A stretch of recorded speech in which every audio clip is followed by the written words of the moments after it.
राजकीय उच्च विद्यालय बाघनी में वार्षिक पारितोषिक वितरण समारोह का आयोजन। राजकीय उच्च विद्यालय बाघनी में वार्षिक पारितोषिक वितरण समारोह बड़ी धूमधाम से मनाया गया। इस अवसर पर बच्चों में रंगारंग हिमाचली पंजाबी गाने पर अपनी प्रस्तुतियां दी। मुख्य अतिथि ने कहा कि बच्चों को अच्छे संस्कार पैदा करने चाहिए। भारत एक संस्कारों से भरा देश है।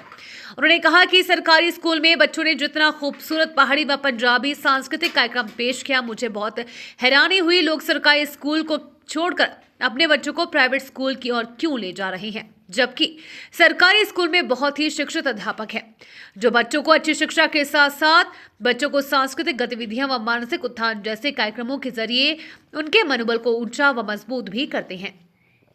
प्रिंसिपल अजय गुप्ता ने स्कूल की वार्षिक रिपोर्ट पढ़कर पहले, दूसरे व तीसरे स्थान पर रहने वाले बच्चों को सम्मानित किया। इस मौके पर गणमान्य व्यक्तियों, स्कूल स्टाफ सहित बच्चों के अभिभावक भी मौजूद हैं। नूरपुर से रघुनाथ शर्मा की रिपोर्ट। क्योंकि किसी भी ऑर्गेनाइजेशन की अगर तरक्की करनी हो, कुछ भी हो, तो इसमें 3 चीजों की आवश्यकता होती है। जैसे अब हमारे हेल्थ में है man power, machine, equipments and infrastructure. Infrastructure के लिए सरकार बहुत पैसे दे रही है बढ़ाने के लिए। जैसे अब आपका प्राइमरी से मिडिल हुआ, हाई स्कूल हुआ होगा, तो पैसे आए होंगे, इंफ्रास्ट्रक्चर बड़ा होगा। मशीन आपके जैसे स्मार्ट क्लासरूम है, उसके लिए आपके LED आए होंगे, आपके वीडियो कैमराज आए होंगे, आपके सब कुछ सेटअप आया होगा। But wait about the quality of the student, कितने बच्चे जो हैं आपके इस एरिया से पढ़ के आगे बढ़े हैं और अच्छी पोजीशन पे हैं, इस बारे में हमारे को थोड़ा गहन चिंतन करना चाहिए कि कहाँ गया है। क्योंकि आपका तो नूरपुर वैसे एक बहुत समृद्ध जो है जगह है। मतलब यहाँ से आपके लोकल एरिया के यहाँ पे जस्टिस मेरचंद महाजन जी हो, इतनी बड़ी शख्सियत है, उसका इतिहास पढ़ना चाहिए। मेरे को नहीं पता कि कितने लोगों को उसके बारे में जानते हैं। बच्चों को, विशेष करके बच्चों को उसका इतिहास पढ़ना चाहिए कि वो कैसे परिवार में पैदा हुए, कैसे उन्होंने डिफिकल्टी देखी, कैसे वहाँ इतने ऊपर पे पहुंचे, और उनकी वजह से ही आज हम यहाँ सांस ले रहे हैं। अदरवाइज जो आपका गुरदासपुर एरिया होता ये पाकिस्तान में होता, ये सारा डिस्ट्रिक्ट होता ये पाकिस्तान में होता। उनकी वजह से he was one of the members partition के बाद जो हुआ था कि कौन सा एरिया पाकिस्तान में जाना, कौन सा एरिया यहाँ जाना। ये मैं थोड़ा सा बैकग्राउंड बता रहा हूँ थोड़ा मैं। उसी प्रकार का वजीर राम सिंह पठानिया, उनकी जयंती का उनका इतिहास पढ़ना चाहिए कि छोटी सी आयु में उन्होंने मतलब 1852 के विद्रोह में कितना कैसे भाग लिया। उससे जो है बच्चों में जो है जागृति आएगी, संस्कार पैदा होगा, कैसे उनको देशभक्ति का उनकी प्रेरणा मिले। तो जो हमारी विकृति लगती है समाज में आई है, तो बच्चे जो है विशेष करके हमारा फ्यूचर है, धन है।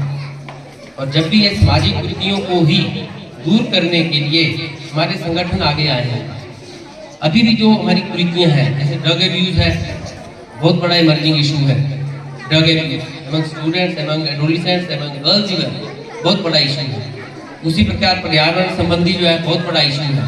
पर्यावरण के लिए लिखा हुआ ग्रीन इको क्लब का जो है, क्लब का देखो क्लब बन गया हुआ, what functions they are doing. और उसके बाद जो है हमारे परफॉर्मेंस इंडिकेटर देखने चाहिए कि उससे चेंज क्या आया, हमारा क्या चेंज आया इसमें। अब जैसे आप इको क्लब है आपके स्कूल में, मतलब तो जो भी इंचार्ज होंगे कुछ करते होंगे, तो what change you have brought over a period of 1 year 2 year, it should be target oriented. तो what change you have brought ये देखना चाहिए। अब जैसे हमारा green revolution, green eco club की बात है, environment pollution is a big issue.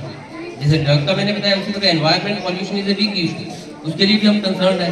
अगर मान लो एनवायरमेंट ऐसे ही चलता रहा तो इन बच्चों का भविष्य क्या होगा, कुछ नहीं पूछा। तो उसमें जो छोटे छोटे स्टेप है वो तो हम ले सकते हैं, क्योंकि जब तक प्रकृति रहेगी, अभी प्रकृति आपदा इतना आई, मतलब इतनी आपदा आई, मतलब इतना नुकसान हुआ, कौन जिम्मेवार है, कौन जिम्मेवार। कहते हैं कि कुदरत ने ऐसा कह दिया है। तो छोटे छोटे स्टेप जो है हम ले सकते हैं।